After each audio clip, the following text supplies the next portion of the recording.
jobs. Don't they have a reality dating show for autistic? Oh man, yeah. It's a Australian show called I don't remember, something Spectrum, I think. And why'd you go? Oh man, because it's a great show and I don't remember the name of it. Oh, you like the show? I loved it. Why don't you get someone to get you the rights and you can host the American version? I don't want to host it. Okay. Yeah. Can we move past the hosting? I'm just pitching, man. Ideas, man. I'm worried about your career. Are you? No. So what's the what's this Spectrum show? How many did you already shoot it? We filmed the pilot and we start filming the series in March. That's great. So you're going to be on an Amazon show. Yeah. Called On the Spectrum. They might change the name. So to what? Footballing Chicks. But who's the other actors? Joe Montana plays my dad. I like that guy. Sosie Bacon plays caregiver, and there's a few people that there's the other two autistic actors are all three of us are somewhere on the spectrum. Yeah, and I don't really know them from before. I don't know what type of experiences they have. But I mean, what was the experience being with them, the three of you? I talked to Jason. When we were filming during one of the scenes about the same insecurity I told you about. What are you looking at? I get hung up on levels. No, I get obsessed with I don't want it to pop to me. I'm fine. It's just a habit. Sorry, I'm with you. I get distracted when someone looks away. You talked to Jason? I talked to Jason because I'm playing a character, but I was also cast because of my life experiences. Yeah. And how much do I bring who I am to this character versus how much am I taking on the character that they've written for me? And there's a line between the two where I feel I'm making assumptions that make me feel like, am I being a spokesperson for this thing? Am I creating this character that is inauthentic? And that's what acting is, and you have to do the research for it. But there's something because this is still a relatively new diagnosis for me where there is an insecurity and an identity to it where I feel like I have to really understand it before I could, because there's a really big responsibility. This show's beautiful. It's beautiful. It's Jason Katims. It's one of the ones that you can probably cry at every episode at some point. And it's also I don't take on this responsibility, but the show has a responsibility of educating what this is and can be, and some of the obstacles. Destigmatizing. Yes. And through that show, I then become. I just did a classic Larry King. What? By packaging something? The one word. Destigmatizing. Yeah. And so I have this responsibility to be part of something, and I don't want to lie, but also I'm playing a character. Right. It gets tough. Well, maybe you should not think about it so much. Yeah, there's a line between not thinking about versus not prepping and putting in the work, right? I guess, but if you're doing a good job, does he think you're doing a good job? Who's to say? Until he laughs, I don't know how he feels, but he said I am. Well, and I think I connect with the character very strongly, so I think I am. Well, I mean, how much of what you do is just weird, kind of being hard on yourself, and part of the issue? I feel like your cadence forced the second part. I don't know. I mean, what's the difference? Well, you can make choices around being hard on yourself. Maybe I'll get better at it, but I'm pretty comfortable knowing that it's not as I am hard on myself sometimes, but I have accepted that this is going to sound so ridiculous, and I don't mean this as a joke. I'm excited. I have realized that I'm not perfect. Wait, what? I realized that people aren't perfect. Wait. It took me a while. Come on. Could you connect with me for a second and try to understand what I mean by that? Because when you look at people, it's easier to accept other people's flaws because you've accepted them as opposed to your own where you're mad that you have them. So when you've accepted somebody else's flaws, it doesn't take away from their perfection. Yeah, when LeBron misses a shot, it doesn't mean he's not perfect. Oh, I see what That's you're part of what it is. Yeah, because I don't accept anyone's flaws. I'm always judging, and a lot of times I'm just sort of like, that's sad. Yeah. And I hope that person's okay. And that's why people are scared to have you over on their podcast for the first time, but then you prove them wrong.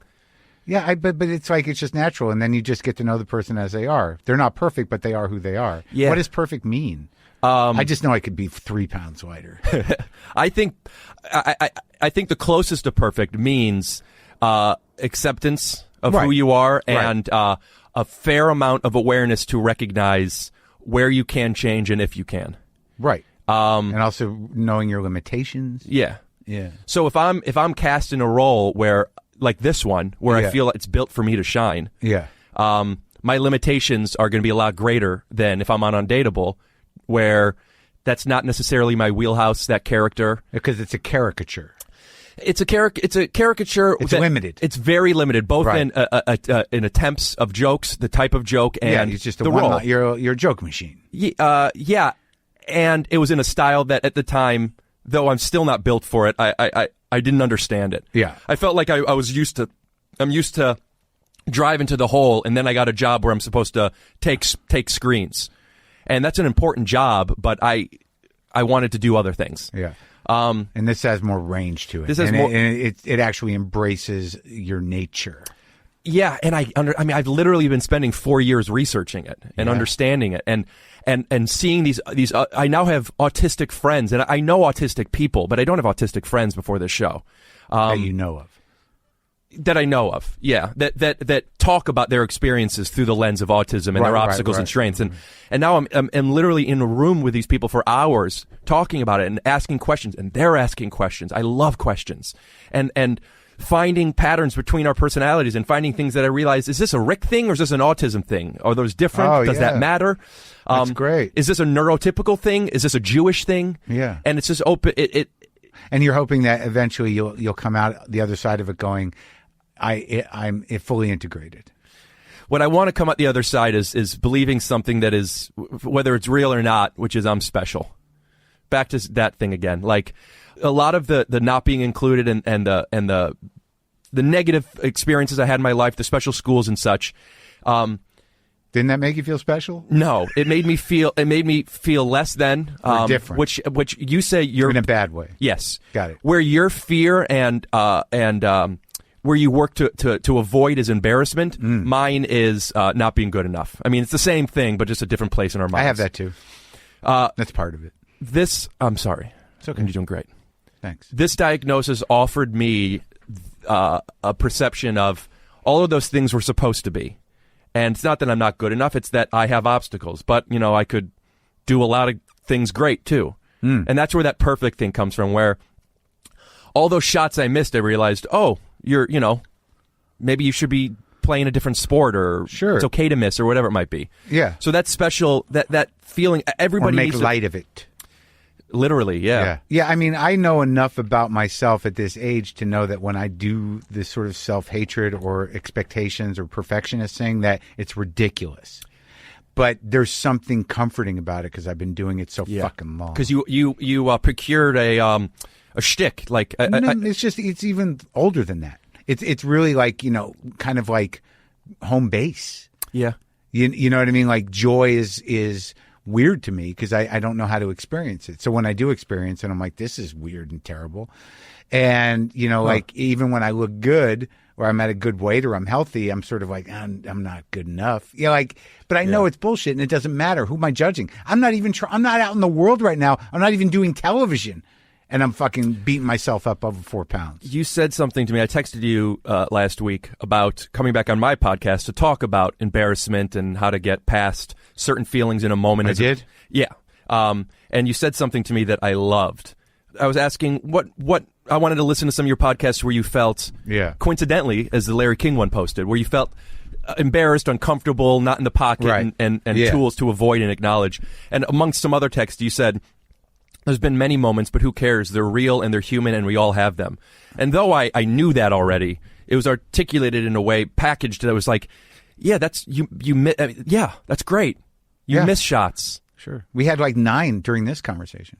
Did we? No, you brought attention to all of them. I brought. Oh fuck. Yeah. Now 10. Yeah. Exactly. I also got to let you know, I feel great again with you. It's cool to be here. It's cool to be doing your podcast. I knew it would come around. And, it did. I had complete confidence that we were going to pull you out of that, whatever the fuck happened. But that was like, when I first met you, this was my experience. I know we've talked about it before. I didn't really know you. I knew you were on the show. I had no idea that you were on the spectrum. But you didn't know you were on the spectrum when you did Undateable. I did. No. I did when I did stand-up, but I wasn't talking about it. Right. But like what I did is I walked up to the belly room. Sometimes I go up there in between my spots in the real rooms as a past person. Were you feeling insecure there, or were you bullying me? No, I'm just saying I went up to the belly room. I'm saying Which I do sometimes. Which I do sometimes in between sets because I'm passed at the Comedy Store, and I can do sets in the real rooms. But pass at the cellar too? I passed at the cellar. It took me 8 years though. It took me a long time to pass. Yeah, well, I'm 12, and I used to answer phones there. You at the cellar? At the store. You used to answer phones there, and Yeah. you didn't get the. I answered phones there. Yeah, once Tommy got the boot. Oh, it was harder. You were on the Tommy trajectory? I was on the Tommy trajectory. Anyway, so I go up to the belly room. I'm just being a dick. And I see you, and I kind of know you. I hadn't seen your stand-up that I remembered. And there you were with a bag. And in my mind, I'm like, he's a bag guy. He's got a bag. I know there's an act in that bag. And I prejudged. And then you went up with your bag. Judge is a prejudge. You judged. So prejudge isn't a word? It's assumed. It's. What's the difference between prejudged and judged? I feel like a prejudge is like putting a 1 in front of the X. It works, but I mean, you could make a calculated judgment after you met me to assume you know more, but it's still a judgment. Right. Okay, fine. So I judged based on the bag that you were going to take things out of the bag for your stand-up routine. You did. That's more of a deduction. Fine, but no, because I don't have great feelings about bags. Yeah. And stand-up. Take my ex-wife. Yeah. Yeah. Boom. You have an ex-wife? Oh, who doesn't? But let's carry on. Do you?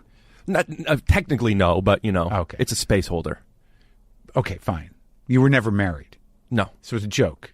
Yeah, it was an arms tired. Got it. Level joke. I got it. I figured. Edit this part out. Go on. Just put in a Marshall Rugg commercial the last 4 minutes.